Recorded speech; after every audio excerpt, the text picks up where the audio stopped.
Cette conférence va maintenant être enregistrée.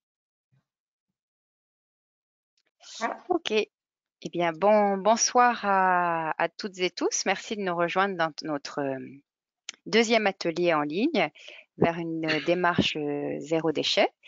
Je laisserai Gwenaëlle Domal de la MTE qui l'a organisé vous le présenter et présenter Estelle Bélanger qui sera l'animatrice de cette petite formation en ligne. Je voulais juste vous rappeler en introduction à quel point l'objectif zéro déchet et plus précisément l'élimination progressive des plastiques à usage unique était une volonté forte du gouvernement princier de Monaco. On travaille depuis des années, le gouvernement, différents services de ce gouvernement, notamment la direction de l'environnement, la mission pour la transition énergétique, pour mobiliser l'ensemble de la communauté monégasque à réduire ces déchets à la source, à trier, mais surtout à réduire à la source. Et parmi ces déchets, la priorité est donnée au plastique à usage unique pour deux raisons. Parce que ces plastiques sont, vous l'avez certainement tous en tête, une des principales pollutions retrouvées en mer, dans l'océan, mais aussi en principauté, compte tenu du fait que parfois ils ne sont pas triés par les uns et par les autres. Dans ces cas-là, ils finissent à l'incinérateur et étant d'origine fossile, ils émettent des gaz à effet de serre. Et donc, bien, les plastiques incinérés en principauté sont la principale source d'émissions de gaz à effet de serre. Donc, c'est une véritable problématique pour nous, surtout MTE, mais bien sûr pour nous tous collectivement, si l'on veut tenir nos objectifs de réduction de gaz à effet de serre, et bien d'être très pragmatique et donc d'aller à la source de ces émissions. Et les plastiques sont l'une d'entre elles et voire la principale proportionnellement à l'ensemble des usages émetteurs. Donc, vous avez certainement en tête une réglementation qui s'est mise en place progressivement sur ce sujet. Depuis 2016, les sacs plastiques à usage unique sont interdits. En 2019, c'était les pailles et les touilleurs. Et au 1er janvier 2020, c'était les couverts plastiques. Je ne peux pas encore vous l'annoncer maintenant, mais il y aura évidemment d'autres interdictions dans les années à venir. Donc le volet réglementaire, c'est une chose, l'engagement des acteurs, c'en est une autre. La direction de l'environnement mobilise les commerçants et les restaurants avec le label commerce et restaurants engagés. C'est donc deux des acteurs économiques parmi les autres qui s'engagent aussi à aider à réduire ces usages uniques, notamment en acceptant vos contenants à l'heure du déjeuner pour certains commerçants. Et vous trouverez sur le site du gouvernement ou sur le site de la mission de transition énergétique des fiches alternatives au plastique à usage unique pour les pailles, les assiettes, les verres, les couverts, réalisées par la direction de l'environnement qui pourront vous être très utiles si vous cherchez des alternatives. Voilà, mais moi je m'arrête là, c'était simplement pour vous redire à quel point c'est important pour le gouvernement et collectivement pour nous tous ici en principauté. Et c'est pour ça que nous avons souhaité organiser cet atelier en ligne pour vous donner plus d'informations et vous donner plus envie encore d'agir à nos côtés. Je vous remercie et je laisse la parole à Gwenaëlle. Merci beaucoup, Annabelle. Bonsoir à tous. Des petites règles pour que tout se passe bien. On va demander à ce que tous les micros et les caméras soient éteintes pour qu'on puisse avoir un enregistrement qui fonctionne de façon optimale. Le webinaire est enregistré, donc si vous ne pouvez pas rester jusqu'à la fin, vous pourrez avoir accès à l'enregistrement ultérieurement. On enverra un lien à la fin de la présentation. Vous pouvez poser vos questions dans le chat qui se trouve à droite. En haut de l'écran, il y a une petite bulle. Vous pouvez poser vos questions directement à Mission pour la transition énergétique comme destinataire. Et au milieu de la présentation, on va faire une petite pause pour que je puisse regrouper les questions des participants, les poser à Estelle pour entretenir une conversation et non pas juste une simple présentation. Et de nouveau, à la fin de la présentation, je récupérerai encore des autres questions qui auront eu fait à être posées et on terminera avec des petites astuces, des idées recettes et des dernières questions pour s'assurer qu'on ait répondu à toutes vos questions. Donc, je vais donner la parole à Estelle, qui est directrice de Méditerranée 2000. Bienvenue Estelle. C'est tous les vendredis jusqu'à ce temps qu'il ait dit non. Eh bien, bonjour à tous et à toutes, et je remercie infiniment Annabelle et Gwenaëlle de me permettre aujourd'hui de pouvoir vous sensibiliser à la démarche zéro déchet, puisque il est bien évident qu'en quelques dizaines de minutes, on ne pourra pas aborder toutes les actions possibles et imaginables. Donc, je vais essayer d'être assez succincte, mais voilà, vous pourrez aussi tout à fait répondre par chat, pouvoir me poser des questions. Moi, je dirige une association qui s'appelle Méditerranée 2000, qui a pour vocation justement d'accompagner des familles, des citoyens vers des pratiques plus responsables, donc que ce soit au titre de la protection de l'environnement en général, mais aussi au titre de notre bien-être et de notre santé. Donc aujourd'hui, pour démarrer cette thématique du zéro déchet, je vais vous proposer de répondre à un petit quiz. Alors, pour ce faire, ça va être très simple. Je vais vous poser des questions et vous allez répondre dans le chat. Donc, Gwenaëlle vous a parlé de la petite bulle chattée. Vous allez pouvoir répondre et me donner donc la réponse que vous pensez la meilleure. Donc, on va démarrer. Ça va nous permettre comme ça d'introduire un petit peu le sujet de manière peut-être un peu plus ludique. Alors, une première question qui concerne les emballages ménagers. En carton, en plastique, en aluminium. D'après vous, ces emballages ménagers constituent réponse A, 10% du volume de notre poubelle, réponse B, 30% du volume de notre poubelle ou réponse C, 50% du volume de notre poubelle. Donc là, je vous laisse quelques petites secondes pour pouvoir chatter et peut-être écrire A, B ou C. Et puis, on va voir un petit peu les résultats qui se mettent en place. Donc, n'hésitez pas à… Voilà, super, je vois que ça marche bien. Il y a des personnes qui répondent au quiz. Donc, on hésite entre B et C.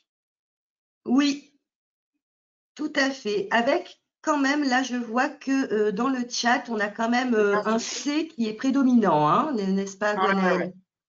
Tout à fait. Alors, effectivement, c'était une bonne réponse.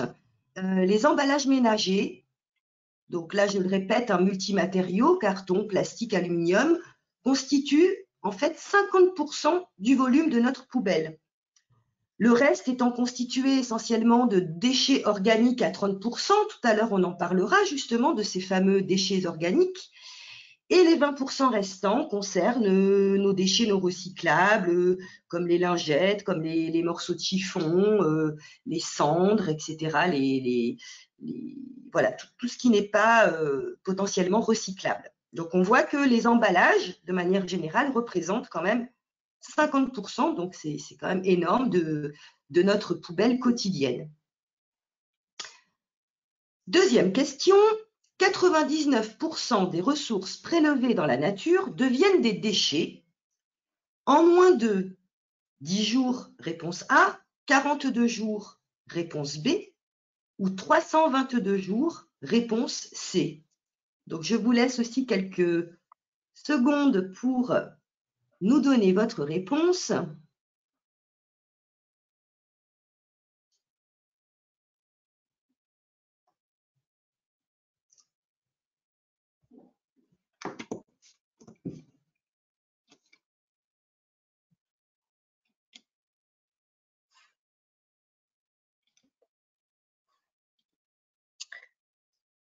Réponse B. Alors là, on est…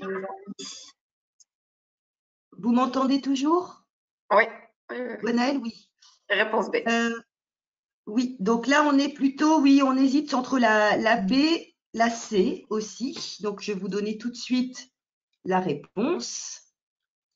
Eh bien, c'était la réponse B, 42 jours. Alors, il faut savoir que dans les produits que l'on achète, il y a le déchet que l'on voit, qui est l'emballage, on vient d'en parler, mais il y a aussi tous les déchets cachés, c'est-à-dire les déchets, les matières premières, les ressources naturelles que l'on a utilisées pour produire ces déchets. L'eau, le pétrole, les chutes de bois, de métaux, selon les matériaux. Et il faut savoir quand même que seuls 7% de la matière qui a servi à fabriquer un bien se retrouve dans le produit que l'on vous présente à l'achat. Donc, tout le reste, eh bien, ce sont ces fameux déchets cachés, hein, ces déchets qui ont été utilisés pour fabriquer cet objet. Un exemple que j'ai trouvé tout à l'heure qui m'a quand même impressionné, c'est que par exemple pour un téléphone portable que vous achetez, eh bien il faut savoir que ce téléphone portable a nécessité 75 kg de déchets qui ont été produits pour fabriquer un seul téléphone portable. Voilà, c'est quand même une vision qui est quand même à creuser, en tout cas problématique. Troisième question, sur les 25 000 tonnes de plastique à usage unique générées par an en Europe, combien sont potentiellement recyclables? Est-ce que c'est moins de 10% réponse A, moins de 30% réponse B, ou plus de 50% réponse C? Donc, je vous laisse aussi chatter pour voir un petit peu vos réponses. Alors, on est des réponses B, réponse B. Majoritairement B, ouais. Ah, nous avons Majoritairement B. Oh, quelques A. On a du A, du B, avec une majorité de B. Eh bien, on est sur effectivement la réponse B. Moins de 30%, donc là au niveau européen, hein, moins de 30% de ces 25 000 tonnes de plastique sont recyclables. Vous voyez que le problème du plastique, c'est qu'il est en réalité très difficile à recycler, parce que c'est un matériau qui résulte d'une opération, surtout les plastiques à usage unique, hein, comme vous le voyez sur la photo, là on voit un gobelet en plastique à usage unique. Ce sont des matériaux qui sont très difficilement recyclables avec une faible valeur commerciale. Alors bien entendu, ces 30%, j'insiste aussi sur le fait qu'il faut évidemment que ces plastiques, de manière générale, soient déjà triés, hein, dans la bonne poubelle. Donc, un des premiers actes citoyens à mettre en place, outre la réduction de nos déchets à la source, est bien entendu de faire cet effort de tri qui est indispensable pour gérer au mieux nos déchets. Petit clin d'œil à nos collègues de la SMA. Ah, très très bien, justement, très important, effectivement. Le tri, c'est pour moi vraiment une action indispensable à mener. Mais pourquoi on parle du zéro déchet aujourd'hui? C'est parce qu'on voit bien, justement, avec ces chiffres, hein, qu'on se doit maintenant de limiter nos déchets et de limiter nos déchets à la source, parce qu'on voit bien qu'il y a certains matériaux, de toute manière, qui sont très difficilement recyclables et donc triables. On va s'intéresser maintenant aux actions mises en place en principauté. Alors, j'espère que vous avez bien entendu l'introduction d'Annabelle, qui va pouvoir vous aider à avoir la bonne réponse. Afin de limiter le plastique à usage unique, la principauté de Monaco a interdit depuis cette année, donc le 1er janvier 2020, l'utilisation des sacs en plastique, réponse A, des pailletouillettes, réponse B, ou des cotons-tiges, gobelets, couverts et assiettes jetables. Alors, voilà, ça va nous donner un bon indicateur sur l'introduction. Ah oui, vous avez bien écouté l'introduction d'Annabelle, effectivement. Alors, il est vrai que pour le 1er janvier 2001, la principauté de Monaco a anticipé en fait une réglementation européenne, puisque dans les autres pays européens, les cotons-tiges, gobelets, couverts et assiettes seront interdits en 2021. Donc, la principauté a anticipé cette réglementation. Et en ce qui concerne les autres plastiques à usage unique dont on a parlé sur ces questions, elles ont déjà été interdites puisque en 2016, on a eu une première réglementation sur les sacs en plastique à usage unique.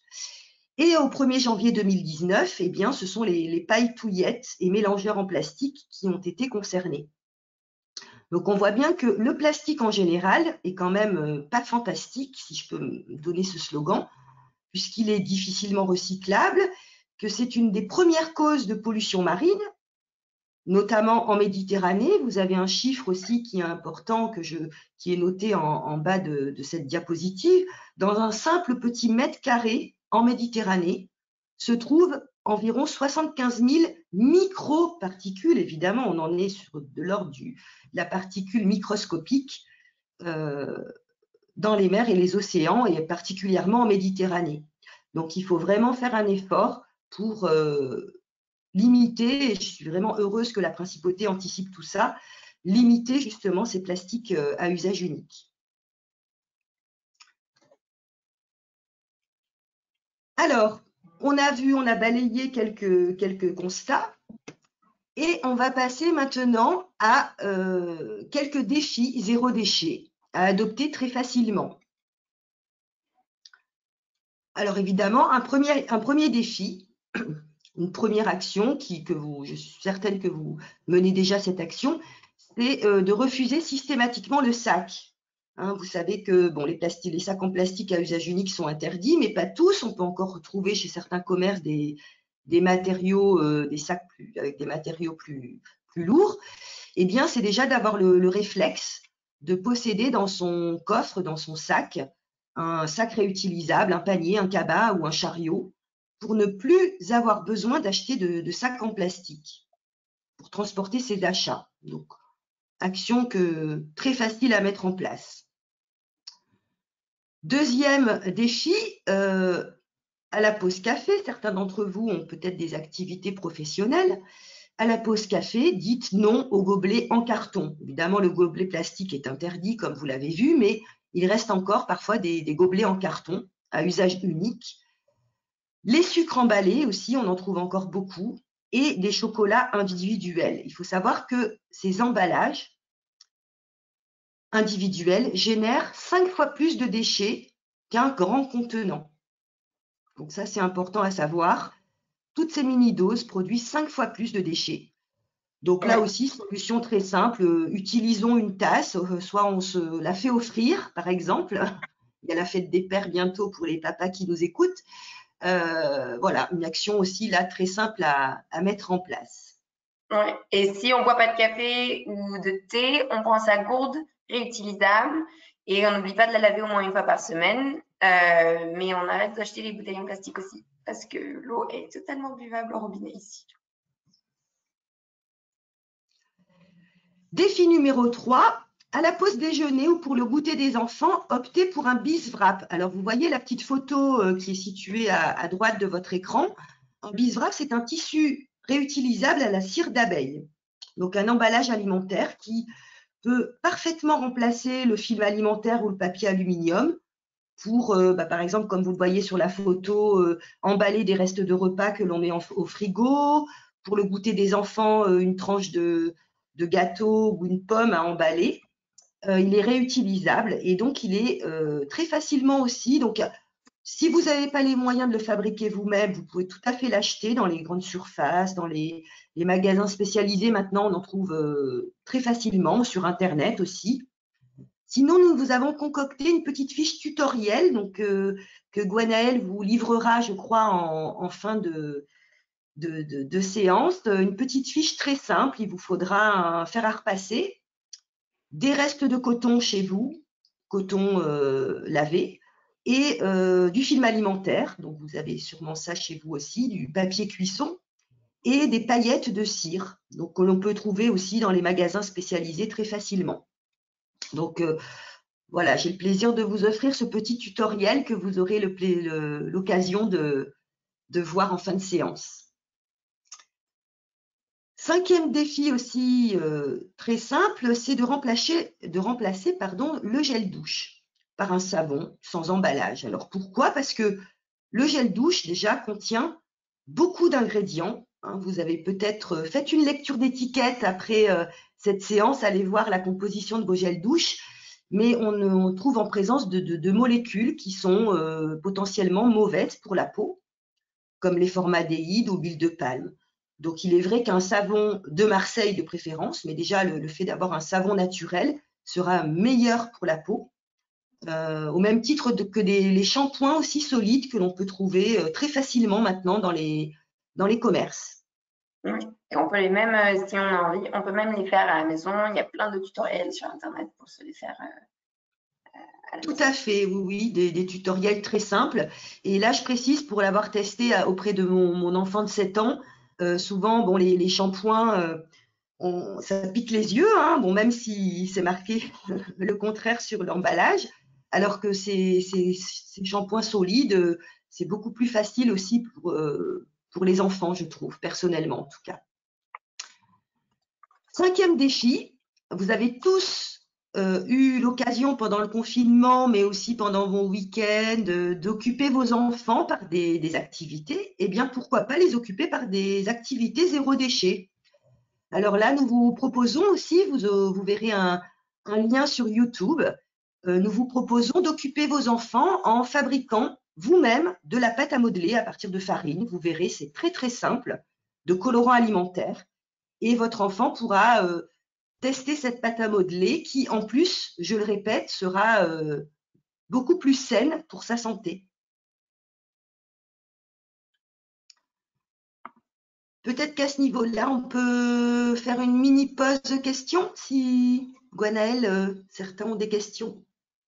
Oui, alors est-ce que certaines personnes ont besoin de poser des questions plus spécifiques par rapport au quiz, par rapport aux réglementations monégasques? N'hésitez pas à nous poser vos questions dans le chat. Là, on a eu beaucoup d'interactions avec le quiz, donc je pense que les personnes n'ont pas vraiment eu le temps de former des questions. Moi, je vais juste en profiter pour rappeler que le meilleur déchet, c'est celui qu'on ne produit pas. Donc, absolument, absolument, quand on s'apprête à acheter quelque chose, on se demande si on en a vraiment besoin, s'il n'y a pas un objet qui peut remplir les mêmes fonctions à la maison. Ça s'applique autant à la nourriture qu'aux habits, qu'aux objets électroniques, qu'aux objets de décoration, etc. Parce que c'est vraiment à la mode en plus en ce moment de faire du do it yourself et de créer des petits cadres photos avec les branches du jardin, etc. Donc ça, c'est mon petit plug. Alors, une des grandes questions, c'est des commerçants qui proposent des shampoings solides sur Monaco. Je vais noter la question, Nathalie.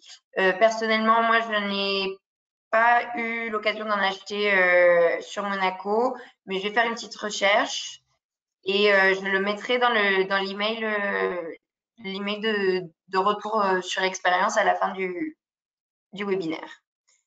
Une autre question général, pour toi, Estelle? Dans les magasins bio, on en trouve. Hein. Ouais. Oui, ça m'étonnerait pas. Moi, par exemple, ma coiffeuse, elle vend ses propres produits, Reflet de l'Art, dans la rue de la Turbie à Monaco. Elle vend ses propres shampoings et après-shampoings et soins pour cheveux qui sont solides. Et ils viennent dans des emballages non plastifiés, etc., par exemple. Et après, une question concernant les plastiques. Comment distinguer les plastiques recyclables et non recyclables, Estelle?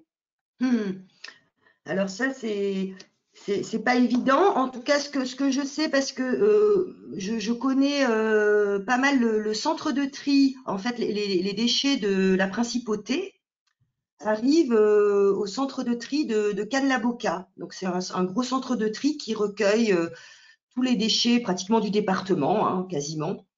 Et au jour d'aujourd'hui, les machines de tri optiques sont quand même beaucoup plus performantes qu'il y a quelques années et savent quand même bien distinguer le PET, le PEHD. Enfin, ça, c'est des matériaux plastiques. Vous pouvez avoir le petit symbole, en général, c'est en bas de bouteille, par exemple, ou au dos, qui est indiqué. Donc, on sait quand même bien trier, donc repérer les différents plastiques, parce que c'est vrai qu'il en existe plein, PVC, PET, PEHD. Mais je dirais que quand même, le gros problème, c'est ce dont on a parlé en introduction, ce sont les fameux petits plastiques à usage unique qui sont quand même très difficilement recyclables. Hein, tout ce qui est film plastique très très fin, même si les sacs plastiques potentiellement on sait les recycler.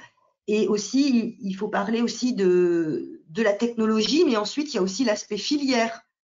C'est pas facile parfois de trouver aussi des filières de recyclage de ces plastiques. Voilà, très bien. Merci pour vos questions. Je pense qu'on va garder le reste des questions pour la fin de la présentation. On peut continuer. D'accord.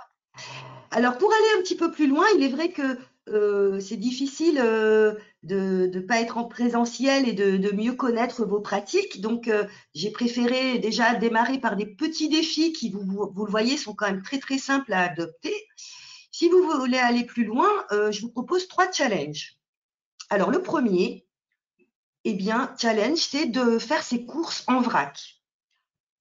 La mission, c'est de supprimer le plus possible les emballages non recyclables. Et pour ce faire, il faut avoir dans son coffre un kit.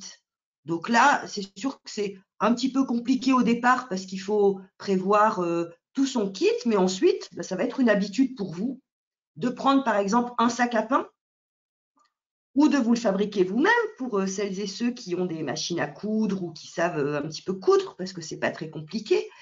Des petits sacs en tissu de toute taille, des boîtes hermétiques en verre pour les aliments solides comme le riz, les lentilles, le café, etc. Moi, j'insiste beaucoup là-dessus.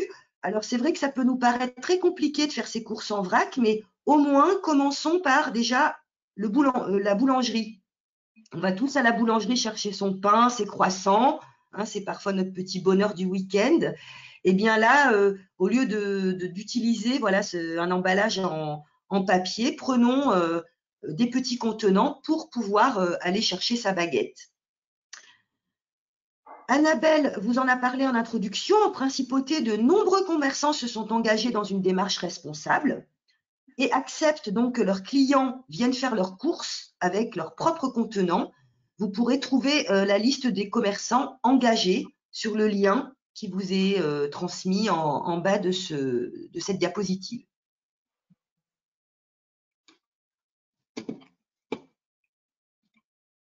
Deuxième challenge qui va certainement vous plaire, c'est la cuisine anti-gaspi. On parlait tout à l'heure du gaspillage alimentaire qui représente 25% des déchets de notre poubelle.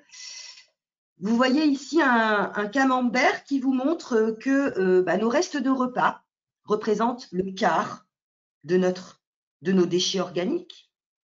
Le pain, 14%, donc si entre le pain et les restes de repas, on est déjà sur le tiers. On a un petit 18% de produits non emballés, c'est-à-dire des produits qui sont périmés. Vous avez tous vécu l'expérience, moi y compris, d'avoir par exemple des yaourts au fond du frigo et on se dit ah ben mince, zut, ils sont périmés. Et enfin, vous avez à peu près le quart de notre gaspillage alimentaire qui concerne les fruits et légumes pour 25% à peu près. Donc, ce qui représente quand même par an 20 kilos d'aliments que l'on jette par an et par personne. Ouais. J'en profite pour faire un petit plug. Demain sur le site Instagram, l'Instagram de la MTE, je vais poster une publication qui va vous donner par exemple 8 différents produits qui sont des produits emballés qui se retrouvent très souvent dans la poubelle alors qu'ils n'ont pas été ouverts. Et je vous donne un chiffre, par exemple le yaourt qui n'a pas été ouvert, qui a passé la date de péremption qui est écrite sur le haut du yaourt, en fait, peut être consommé jusqu'à 3 mois plus tard. Donc, c'est vraiment important de se rendre compte et de faire ces petites recherches et de faire sa propre évaluation de l'aliment. Si vous pensez vraiment qu'il n'est pas consommable, ne pas le consommer, évidemment. Mais il faut garder les yeux ouverts sur ces différences de date de limite de consommation et de consommation optimale, qui sont deux choses très différentes. Tout à fait. En fait, il faut faire la différence, c'est ce qui est marqué au milieu de la diapositive, entre la DLC, qui veut dire une date limite de consommation, où vous allez avoir écrit à consommer avant le, ça va être le cas des viandes, des poissons, des produits frais, où là, après cette date, eh bien, il y a un risque pour la santé. Des dates dites DLUO, date limite d'utilisation optimale. Donc, on va avoir marqué à consommer de préférence, c'est ça la différence, de préférence avant le, qui nous indique que ce produit, il peut être consommé après cette date. Il n'y aura aucun risque pour notre santé, si ce n'est peut-être une différence de goût. Donc, il faut faire la différence entre à consommer avant le et à consommer de préférence avant le, où là, comme le cas des yaourts, on peut tout à fait les consommer plus tard, sans danger. On vous livre aussi, alors on ne va peut-être pas les commenter tous en même temps, mais des petites astuces pour redonner un coup de jeune. Je vous ai dit à l'instant que les fruits et légumes concernaient 25% de nos déchets. Les pommes flétries, hein, on a tous eu des pommes toutes rabougries dans nos frigos. Donc, voilà une petite astuce pour les rajeunir. Pareil pour nos légumes ou nos salades. Et enfin, pour le pain. Alors, bon, juste pour mettre un petit commentaire sur cette diapo, de toute façon, vous aurez le temps de la lire. Le pain, hein, ça, c'est vraiment aussi un ingrédient que l'on a toujours chez nous. Hein, on a tous eu du pain dur à la maison. Outre le fait de faire une bonne recette de pain perdu, bon là je ne l'ai pas mise, mais parce qu'elle est tellement maintenant facilement trouvable sur Internet, ça c'est très très facile et ça fait le plaisir des petits et des grands. Une des solutions très simples, c'est de l'humidifier, ce pain dur, et le placer au four. Et vous verrez que rapidement, il va retrouver son croustillant. Et qu'on pourra l'utiliser, voilà, du pain rassis. C'est très très très simple à lui redonner un petit coup de jeune. Alors, on a parlé aussi tout à l'heure des problèmes de péremption. Pourquoi? Parce que souvent, on organise mal son frigo.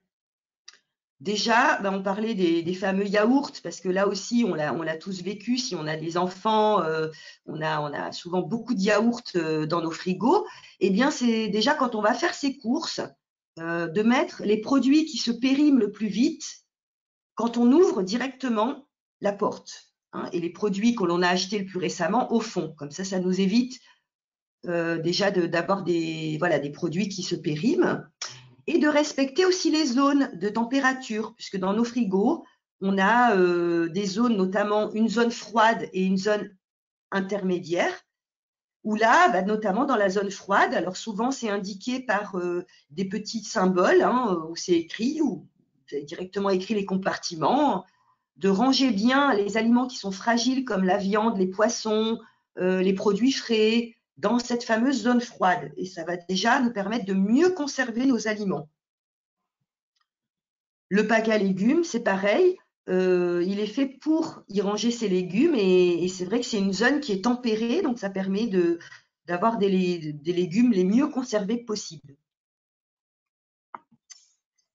Petite question, juste où se trouve la zone froide dans le frigo? Ça dépend vraiment des frigos. Il faut étudier quand on achète son frigo. Moi, par exemple, c'est l'étagère du milieu, la zone la plus froide pour mon frigo, mais la plupart du temps, c'est soit tout en haut, soit tout en bas. Effectivement, là c'est dur à répondre à cette question, parce que normalement, c'est indiqué dans le frigo. Soit vous avez des petits symboles, carrément le symbole de la viande, du poulet, des yaourts. Hein. Moi, par exemple, dans mon frigo, j'ai des petits pictos, des petits dessins. Sinon, on peut avoir des pictos de congélation, où on peut en avoir 1, 2, 3 selon les compartiments. Il faut regarder un peu dans son frigo. Ouais. Et enfin, pour clôturer cette thématique du gaspillage alimentaire, nous avons le plaisir de vous proposer, donc là vous le verrez aussi, vous aurez le plaisir de découvrir tout ça après, 3 recettes de cuisine. Une qui est donc du vinaigre de cidre à partir d'épluchures de pommes. Donc vous verrez, hein, on a volontairement choisi des recettes très simples pour celles et ceux qui ne cuisinent pas, hein, peut-être qu'il y en a parmi nous aussi. Ou si vous voulez réaliser ces recettes avec vos enfants, parce que souvent, ça leur fait plaisir de participer aussi à la cuisine. Une quiche aux fans de carottes. Souvent, on achète nos carottes chez le marchand et puis ensuite, on ne sait pas quoi faire de nos fans. On les jette. Donc là, vous verrez, c'est une quiche aux fans de carottes qui a un bon goût. Et enfin, là, c'est pour les enfants aussi, un banana bread à la peau de banane et pépites de chocolat. On pourra utiliser la banane, mais aussi la peau en même temps. Donc 3 recettes. Et moi, je vais juste dire 2 mots. Toutes les épluchures, que ce soit de pommes de terre, de carottes, de courgettes, etc., on les sauvegarde et on peut même faire des chips au four qui sont très bonnes. On met un peu de paprika et du sel et du poivre et ça fait des bonnes chips pour l'apéro. Tout à fait. Je précise quand même que, bien entendu, de préférence, des fruits et légumes bio, ou alors vous lavez bien les pots avant de les utiliser. Hein. Vous pouvez même les laver à l'eau avec un tout petit peu de savon et puis bien les rincer, parce que ça, c'est très important. Hein. Vous savez que la peau, parfois, concentrent, hein, c'est le cas pour les pommes surtout, concentrent beaucoup de pesticides. Donc, évidemment, ces recettes, mais on vous le précise dans le tutoriel, sont à utiliser avec des produits bio. Et enfin, notre dernier challenge, ça va être de fabriquer nous-mêmes nos produits ménagers. Alors, pourquoi? Eh bien déjà, là aussi, j'insiste beaucoup là-dessus, outre le fait de protéger notre environnement et de limiter nos déchets, c'est une question de santé. Il faut savoir que tous les produits ménagers que l'on utilise, les Brex-Vitres, pour laver les sols, etc., tout ça, ça contient énormément de solvants, de benzène, de chlore, beaucoup de produits qui vont avoir un impact sur la qualité de notre air intérieur, c'est-à-dire chez nous. Il y a des études d'Atmosud, notamment, qui est une association qui s'occupe de la qualité de l'air, qui ont montré que la qualité de l'air intérieur dans nos appartements est parfois plus dégradée que la qualité de l'air extérieur. Donc, c'est très important d'aérer, de ventiler. Enfin, là, c'est encore un autre sujet. Peut-être ça fera l'occasion éventuellement d'un autre webinaire, mais d'où l'intérêt aussi de fabriquer soi-même ces produits avec des bases très simples que vous achetez là aussi en grande surface. Vous trouvez du savon noir, du vinaigre blanc, du bicarbonate de soude. Donc là, on vous propose aussi, on vous offre une fiche tutoriel pour fabriquer vous-même votre produit d'entretien multi-usage. On a aussi des recettes de lessive, si ça intéresse certains d'entre vous. Je pourrais aussi l'envoyer à Gwenaëlle qui le fera partager. Mais j'ai volontairement choisi une recette très simple parce que vous verrez, il vous faut 3 ingrédients et c'est dans la poche pour pouvoir laver tous vos surfaces, voilà, cuisine, salle de bain, etc. Alors en conclusion, vous voyez que là, je suis un peu frustrée parce qu'il y a tellement de choses à dire sur ce sujet. On peut parler des cosmétiques, on peut parler du jardinage, enfin, il y a énormément de sujets. Mais je voulais conclure par des idées reçues que l'on peut avoir parfois, et c'est tout à fait légitime. Et notamment, peut-être que quand vous m'avez écouté, là, consciencieusement, vous vous êtes dit, non, mais là, c'est super, mais je n'ai pas du tout le temps de pratiquer tout ça. C'est vraiment, ça va me demander beaucoup de temps. Alors, pas forcément, c'est une question d'organisation. On le disait tout à l'heure, avoir un kit dans son coffre, voilà, il suffit au début de s'équiper d'un sac à pain, de tupperware, etc. Puis après, on va prendre le pli, au même titre qu'on prend sa clé pour aller à sa voiture, son sac à main, etc. C'est vraiment une question d'organisation. Il est vrai qu'il faut aimer, enfin en tout cas, préférer les produits faits maison. On voit bien que pratiquer le zéro déchet, c'est aussi cuisiner soi-même. Ça, c'est très, très important, mais je pense que là aussi, c'est une question de priorité. Est-ce qu'on préfère utiliser 1 heure de notre temps pour cuisiner ou de regarder nos réseaux sociaux? Bon, là, c'est toute voilà, une question personnelle à se poser. Et enfin, comme je vous l'ai dit, c'est vraiment une question de santé aussi, parce que pratiquer le zéro déchet, ça nous apporte un bien-être, ça nous permet d'être en meilleure santé, d'avoir moins de molécules dans nos appartements, sur nos peaux, etc. Puis aussi, c'est important de noter que on n'est pas obligé de passer de 100 à 0 en 2 jours. C'est un processus pas à pas. On commence par le shampoing solide et après on construit sur des fondations au jour le jour. On n'est pas obligé de devenir tout d'un coup la famille zéro déchet de Monaco. On peut commencer petit et s'habituer petit à petit. Tout à fait, d'où cette présentation. On ne peut pas être exemplaire, c'est impossible. De toute façon, dans n'importe quel sujet, on n'est jamais exemplaire, mais c'est de pouvoir progresser, de tester, de voir ce qui nous convient, ce qui ne nous convient pas, pour pouvoir progresser dans notre vie quotidienne. Alors, autre idée reçue aussi que l'on peut avoir, c'est que finalement, pourquoi faire du zéro déchet, puisque moi, j'achète mon produit et l'emballage, je ne paye pas. C'est aussi une question qu'on peut se poser. Il faut savoir que non, ce n'est pas du tout le cas. C'est que dans le prix de nos produits, 15 à 40% concerne l'emballage et le marketing, parce que l'emballage, c'est aussi du marketing publicitaire, c'est de la marque, du visuel, etc. Et que, donc là, j'ai pas l'indicateur au niveau de la SMA, mais le coût du traitement de nos emballages est très cher. Hein, on le paie, ce coût de traitement, qu'ils partent en centre de tri, qu'ils partent en incinération, eh bien, c'est un coût. Hein, donc, évidemment, ces emballages, de toute manière, on les paie. Donc, ça veut dire aussi que pour notre porte-monnaie, c'est aussi important. Hein, ça va être économique aussi, outre une question de bien-être, ce sera aussi une action économique. Céline Darigno de la SMA qui nous confirme que c'est 200 € la tonne le traitement du déchet à la SMA, par exemple. Merci beaucoup. Ah bah, parfait. Bah, merci beaucoup. C'est un chiffre que je n'avais pas. 200 € la tonne, effectivement. Et enfin, il y a une autre idée reçue aussi qu'on peut avoir, c'est le volet économique. On a parlé du volet social, du volet santé. Se dire aussi que oui, mais pourquoi limiter notre acte d'achat, puisque consommer génère des emplois. Hein, on veut maintenir les emplois sur… Pardon ? C'est le système capitaliste qui le veut, soi-disant. Voilà, et puis surtout, bon, on a vécu cette crise, on voit venir aussi tous les plans sociaux, etc.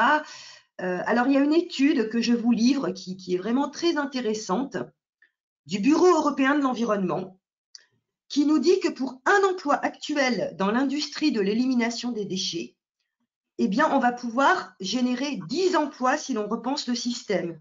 C'est-à-dire si on favorise l'industrie encore plus du recyclage, de la réutilisation, de la réparation. On voit bien aujourd'hui que toutes ces économies collaboratives et circulaires, je crois que vous avez eu un beau webinaire sur le sujet il y a pas longtemps, toute l'industrie de la réparation, voilà, de la relocalisation de nos achats aussi, acheter chez nos producteurs, et bien tout ça, vous voyez, pour un emploi actuel, on peut générer 10 emplois en repensant le système. Ce qui donne à penser, à réfléchir. Eh oui. Donc écoutez, je vous remercie beaucoup pour votre attention. Donc vous voyez qu'en fait, en résumé, Pratico Zéro Déchet, c'est certes écologique, bien sûr, pour la protection de notre environnement, mais c'est aussi et surtout une question de santé, de bien-être, de vivre autrement, de repenser un peu nos modes de fonctionnement en fait, dans nos foyers, dans nos familles ou dans nos entreprises aussi. Oui, je pense qu'il y a beaucoup de gens qui pensent au zéro déchet, qui pensent forcément à la décroissance et que donc on arrête d'avoir une société qui fonctionne comme celle d'aujourd'hui. Mais on remarque que de plus en plus il y a des innovateurs qui trouvent des solutions à nos problèmes du zéro déchet et on peut totalement continuer à vivre avec une qualité de vie incroyable sans avoir à être constamment en train de produire des déchets. Il y avait une petite question qu'on n'a pas pu. On a deux autres questions. Le liquide vaisselle qui mousse, est-ce qu'on a des recettes faites maison? Alors, je pense avoir, je vais regarder, je me le note, parce qu'on a pas mal, enfin, on organise des ateliers vraiment uniquement sur la thématique du ménage au naturel.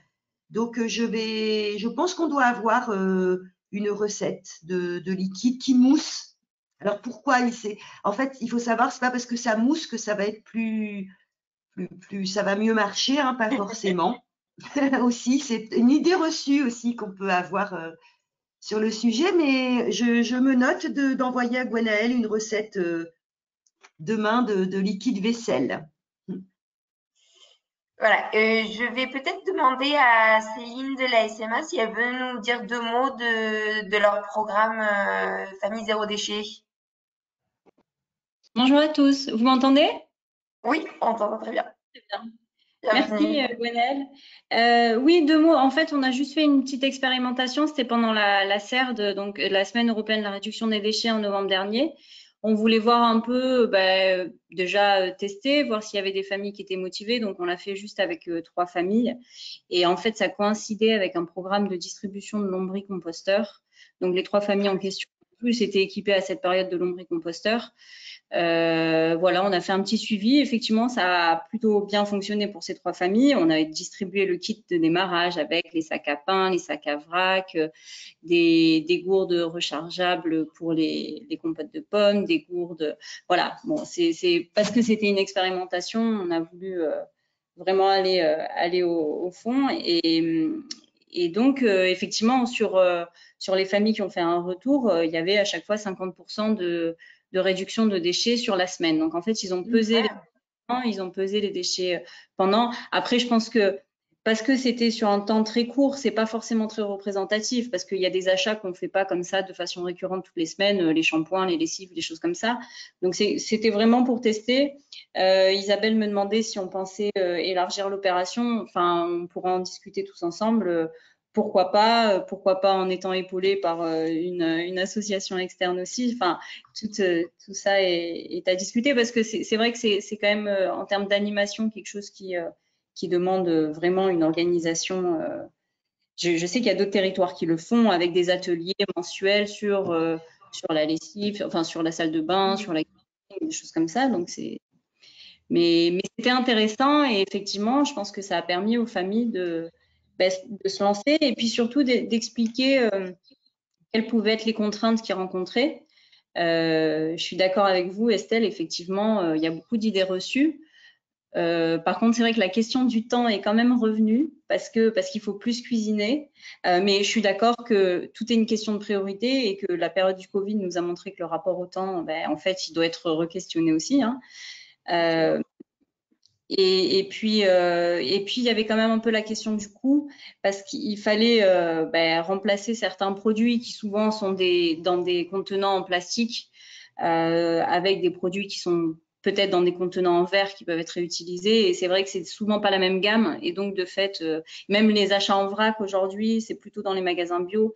Donc, il y a toujours un surcoût qui n'est pas forcément lié au zéro déchet d'ailleurs, mais qui peut être lié à la qualité du produit. Voilà, c'était. Ouais. Mais en tout cas, voilà, c'était une chouette expérimentation.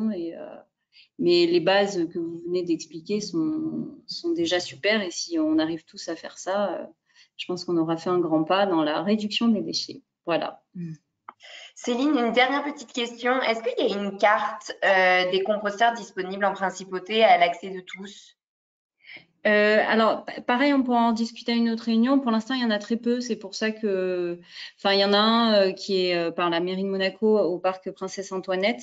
Et après, c'est des 2 qui ont été installés. Donc, il y en a un à la Fondation Albert II. Et puis un autre qui est installé dans une résidence privée. Voilà. Après, sinon, donc je crois qu'il y en a que 3 en définitive en principauté, dont un qui est public, celui du parc. Et sinon, après, il y a 10 lombricomposteurs qui ont été installés. Et voilà, ça fonctionne plutôt bien. Voilà. Super. Merci beaucoup pour avoir accepté de venir nous donner 2-3 retours sur l'expérience de la famille Zéro Déchet SMA. Céline, c'est très gentil. Merci à vous. Pour la présentation, c'était très, très intéressant. Super. Alors, je vais demander une dernière fois à tous nos participants s'il y a des dernières questions. Je vais attendre 2-3 secondes pour voir. Moi, je vais vous donner 2 petits faits que j'ai retrouvés, qui sont très faciles, qui sont en plus des petites actions qu'on a mentionnées pendant la présentation. C'est par exemple avoir l'autocollant Stop Pub sur sa boîte aux lettres. J'ai trouvé un chiffre qui est incroyable. Rien que d'avoir l'autocollant Stop Pub empêche 30 kg de déchets, empêche. Vous, personnellement, vous n'allez pas avoir ces 30 kg de déchets par an qui seront produits. Ces déchets ils existeront quand même parce que la personne aura produit leur publicité. Mais vous, personnellement, vous éviterez 30 kg de déchets par an, ce qui est très conséquent considérant que on consomme plus de nourriture que d'autres. Et là, c'est que du papier, du marketing.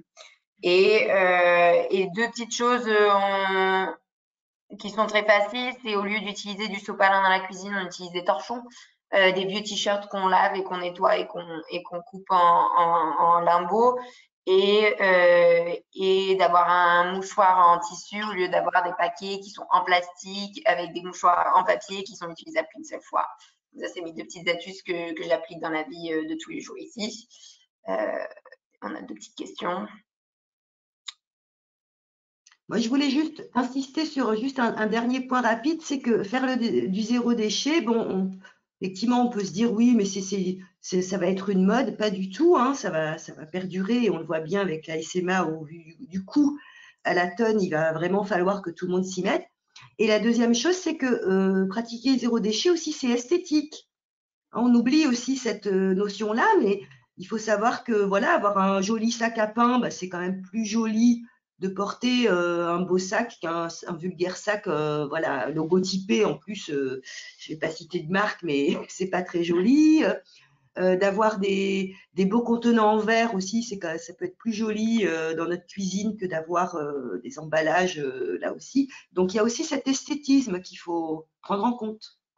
Oui, on a eu une petite question, Estelle, par rapport, je ne sais pas si c'est la même chose à Cannes. Le Carrefour Monaco, ils nous vendent les légumes en vrac, mais pour les rassembler et les peser, ils nous donnent ces petits plastiques très très fins, qui sont ultra fins. Et de mémoire, je pense qu'il y a un petit logo recyclable sur le plastique et qui me dit, je pense qu'il est d'origine végétale. Est-ce que tu en sais un peu plus sur l'origine et donc sur le recyclage de ces petits sacs en film plastique? Alors, bon, je n'ai pas l'expertise vraiment sur ces dispositifs, mais ce que j'ai remarqué et j'ai échangé avec d'autres personnes, c'est que il faut se méfier du matériau biosourcé, c'est ça. En fait, on parle de plastique biosourcé fait à partir de fibres parfois, et souvent, c'est faux en fait. Ce qui est indiqué, c'est pas forcément issu de fibres biosourcées. Donc, il y a une réglementation européenne aussi sur le sujet qui impose qui va imposer au fur et à mesure des années de plus en plus de matières biosourcées dans ce film plastique. Mais au jour d'aujourd'hui, il n'est pas à 100% biosourcé. Donc, c'est-à-dire que ce matériau qui se met dans la nature et ne va pas se dégrader en 48 heures. Oui, voilà, Céline nous confirme qu'ils ne sont pas recyclables. Voilà. Donc, oui. C'est ça. Je pense que pour être sûr de ne pas avoir utilisé de plastique dans l'achat du vrac, il faut vraiment aller en dehors des grandes surfaces parce qu'ils n'ont pas encore mis en place ces solutions-là.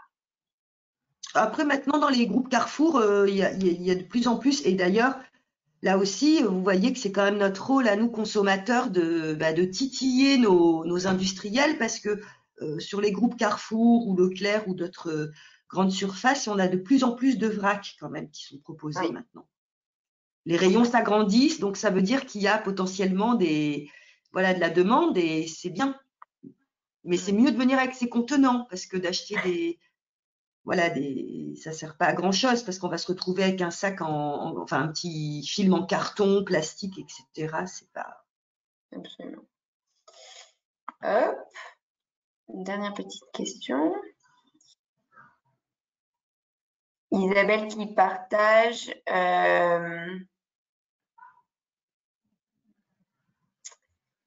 Qui dit que c'est super de faire ses propres yaourts avec la yaourtière à la maison, mais est-ce qu'il y a du lait en verre consigné dans la région? Ben justement, la consigne, ça a été un vrai sujet, en tout cas côté français, je sais, de restaurer la consigne, mais au jour d'aujourd'hui, en tout cas à l'heure actuelle, après sur la principauté, je n'ai pas la vision principauté, mais je suis quasiment certaine que la consigne n'est pas encore malheureusement d'actualité. Reviendra peut-être. Moi, je sais que quand je vais en Bretagne pour les vacances, on a le lait frais du fermier, mais malheureusement, c'est vraiment à échelle locale. C'est ça. Après, il y a des parfumeurs qui se mettent, bon, je ne vais pas citer de marque, mais il y a pas mal de parfumeurs là qui se remettent à avoir des flacons rechargeables. Ça, c'est intéressant. Si vous voulez offrir, bientôt c'est la fête des pères, voilà.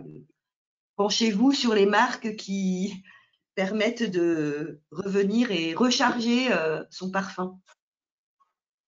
Super. Écoutez, je pense qu'on peut conclure. Est-ce que tu veux faire encore une ou deux, trois remarques ou je peux faire les remarques de conclusion, Estelle?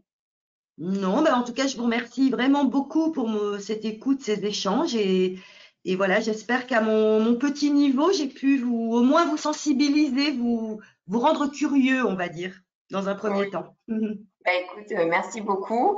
Une dernière petite remarque, c'est que les consignes pour les bouteilles de bière existent déjà en Belgique, donc de quoi nous inspirer pour nos pays à nous. Dernière petite remarque de conclusion, à la fin de ce webinaire, je vais envoyer un email de retour sur expérience avec le lien d'enregistrement si vous n'avez pas pu rester ou si vous voulez le revisionner ou le montrer à des amis, le partager. Je vais inclure toutes les fiches tutoriels qu'Estelle nous a offertes. Ainsi que des liens pour aller plus loin dans le zéro déchet. Ça sera envoyé d'ici demain après-midi au plus tard. Si entre-temps, vous avez des questions qui n'ont pas été répondues, si vous avez des idées de webinaires ou des sujets que vous souhaiteriez qu'on aborde avec les webinaires MTE, n'hésitez pas à nous envoyer des emails à la boîte transition énergétique ou si vous êtes adhérent à la boîte PNTE. Et tout ça pour vous remercier d'être venu partager ce moment ludique avec Estelle et moi et la mission pour la transition énergétique, en vous souhaitant une belle soirée et passer un bon week-end une fois que le vendredi est terminé. Au revoir tout le monde. Merci beaucoup. Merci.